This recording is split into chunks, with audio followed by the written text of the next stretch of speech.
Assalamualaikum warahmatullahi wabarakatuh. Saya Zulsantritus, peserta pelatihan dasar CPNS PPSDM Regional Bandung tahun 2021.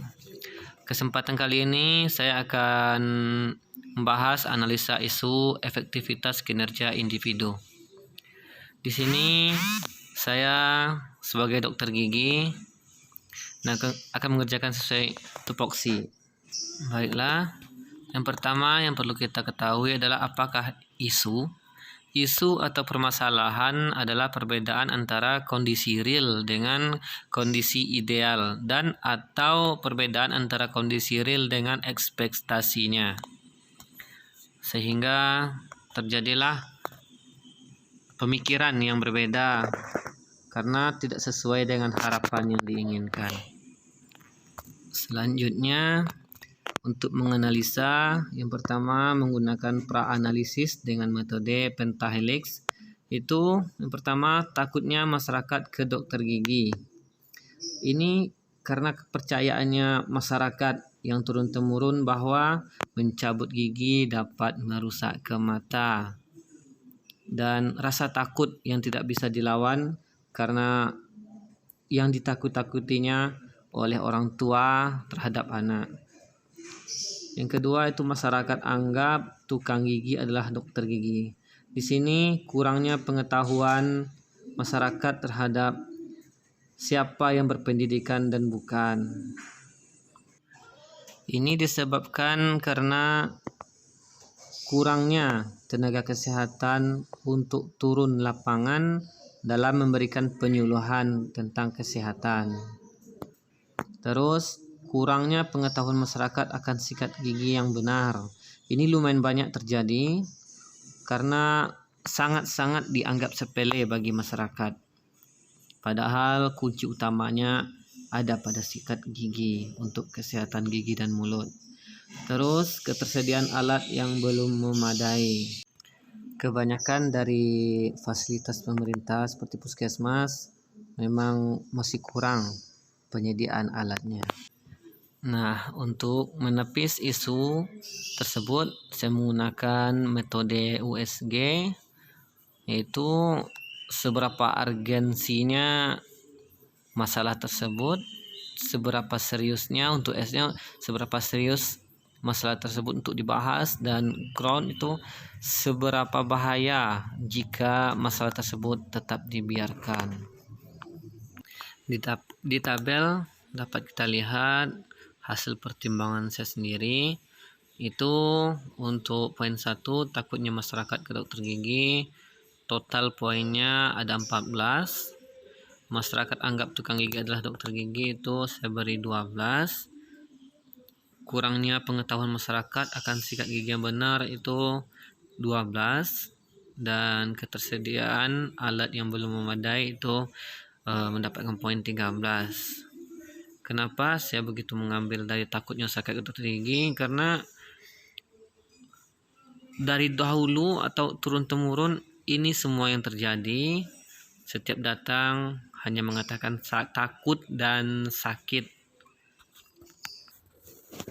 Setelah didapatkan masalah tadi, sekarang saya analisa takutnya masyarakat ke dokter gigi dengan metode analisa fishbone. Di sini saya mengambil sebab akibat mengapa bisa terjadi. Pertama saya ambil dari material, itu di sini dapat media promosi yang kurang. Kedua itu anggaran promosi belum maksimal bagi tenaga kesehatan untuk melakukan CR atau penyuluhan.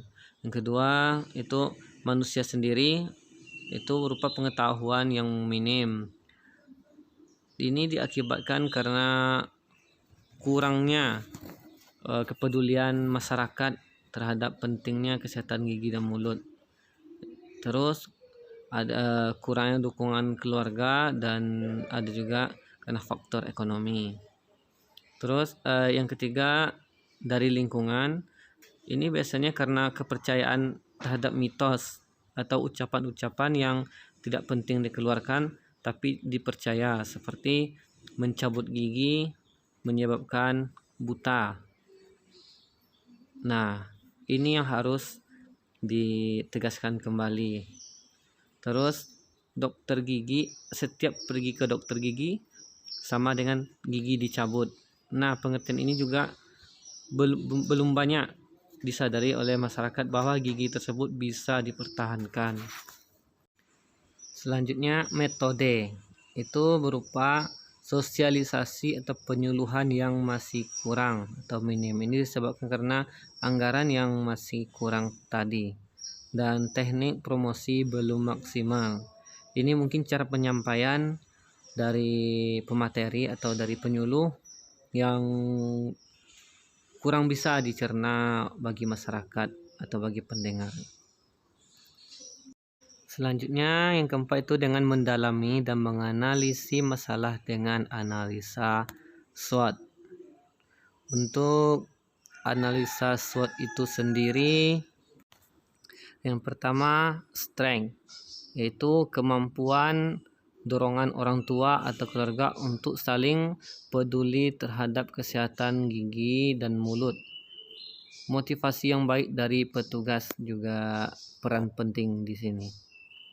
Selanjutnya weakness, itu berupa kurangnya pengetahuan orang tua dan begitu mudahnya orang tua atau masyarakat terpengaruh dengan ucapan awam atau yang rasa ditakut-takuti dan tanpa ingin tahu untuk bertanya. Seterusnya itu opportunities, berupa kemauan petugas untuk menambah jadwal penyuluhan dan kerjasama lintas sektor cukup baik. Ini dua peran penting yang dapat diharapkan ke depannya nanti.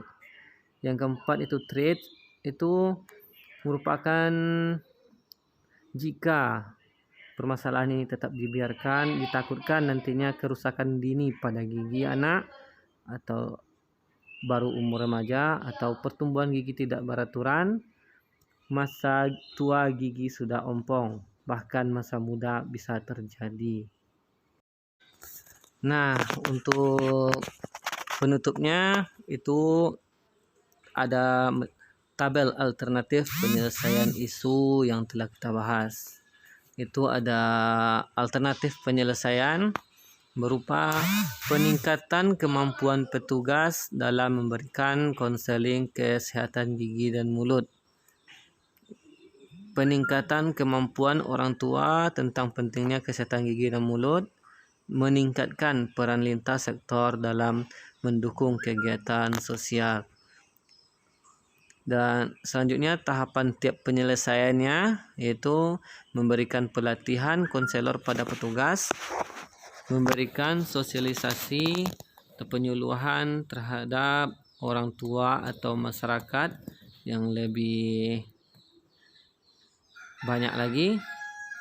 Terus koordinasi dengan lintas sektor dalam pemenuhan sarana prasarana agar dalam penyuluhan tersebut lebih mudah dipahami dan mudah didengar. Terus hasil yang diharapkan yaitu petugas mampu atau kemampuan petugas yang mumpuni, pengetahuan masyarakat yang jadi meningkat dari rancangan yang akan dikerjakan, dan terpenuhinya sarana prasarana dalam menjalankan tugas.